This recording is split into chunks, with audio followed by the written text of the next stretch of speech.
Diciembre de 2023 demostró que el problema más grave de México somos los mexicanos y no los políticos. Se reveló que México durante el año pasado ocupó el tercer lugar a nivel mundial en crecimiento económico, es decir, en Producto Interno Bruto, y la enorme mayoría de los mexicanos no se dieron cuenta.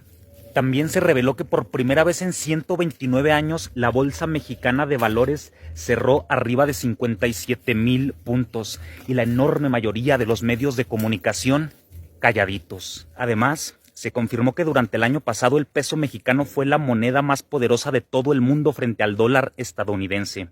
Y si tomamos en cuenta del 2018 al 2023, también el peso mexicano encabeza la lista a nivel mundial en ese rubro. Y la enorme mayoría de los mexicanos no se informaron al respecto. También en diciembre se confirmó el aumento histórico al salario mínimo para que llegara a 250 pesos. Con eso, México se ubicó en el primer lugar a nivel mundial en cuanto a la variación real del aumento al salario mínimo del 2018 al 2024.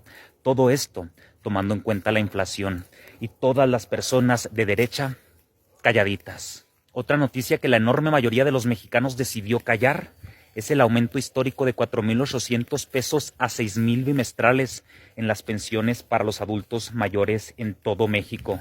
Pero la enorme mayoría de los medios de comunicación decidieron ocultar esa información. También en diciembre se inauguraron las 2 primeras etapas del Tren Maya, pero la enorme mayoría, incluso de las personas de izquierda, decidimos no compartir esa información, no comentar al respecto. Pareciera que ya nos cansamos o nos aburrimos de tener un gobierno que cumple su palabra.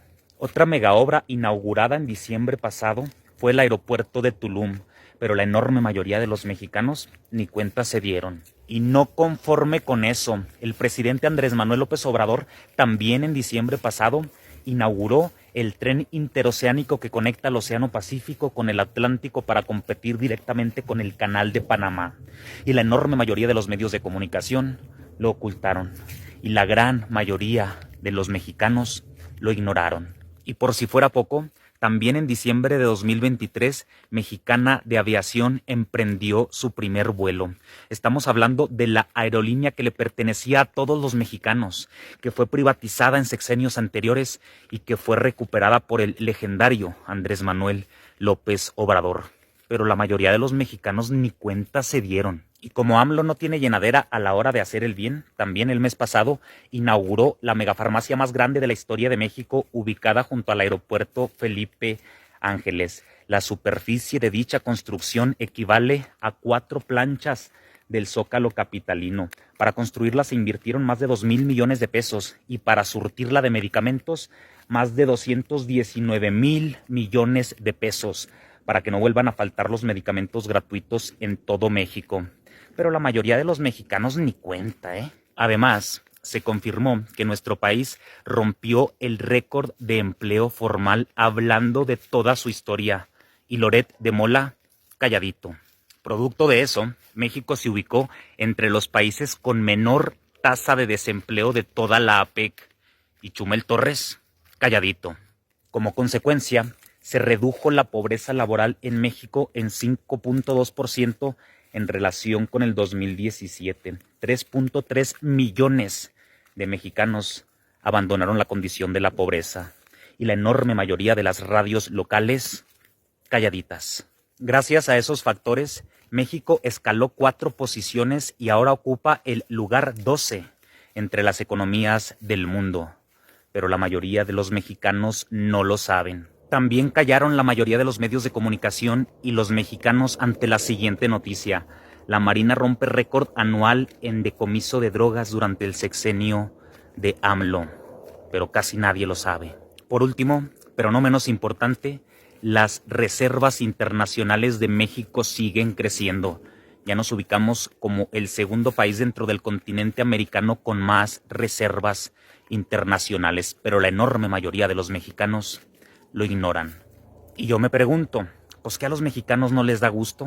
Pues no el suficiente como para compartir dicha información, no el suficiente como para comentar dicha información, no el suficiente como para informarse e informar a las personas desinformadas que lo rodean. Y esto se debe a que manipularon a la tercera parte de los mexicanos para que odiaran a AMLO. A pesar de todo lo que puede llegar a ser en un mes, este video es el ejemplo. Y manipularon a las otras 2/3 partes de mexicanos para que se avergonzaran por apoyarlo, para que lo apoyaran en silencio. Es lamentable realmente. ¿A poco creen que es suficiente con ir a votar? AMLO luchó toda su vida para transformar este país y nuestra única parte del trabajo es difundir la información y ni eso podemos hacer bien. ¿Cómo es posible que haya estados donde gane el PAN a pesar de todo lo que dije en este video? ¿Cómo es posible que no estén aseguradas las 2/3 partes de la Cámara de Diputados y Senadores? Es posible gracias a la apatía de los mexicanos, a la desinformación de los mexicanos. No cabe duda que no merecemos a este gobierno, no cabe duda que no somos dignos de tener un presidente como Andrés Manuel López Obrador. Señor presidente, gracias por tanto y perdón por tan poco.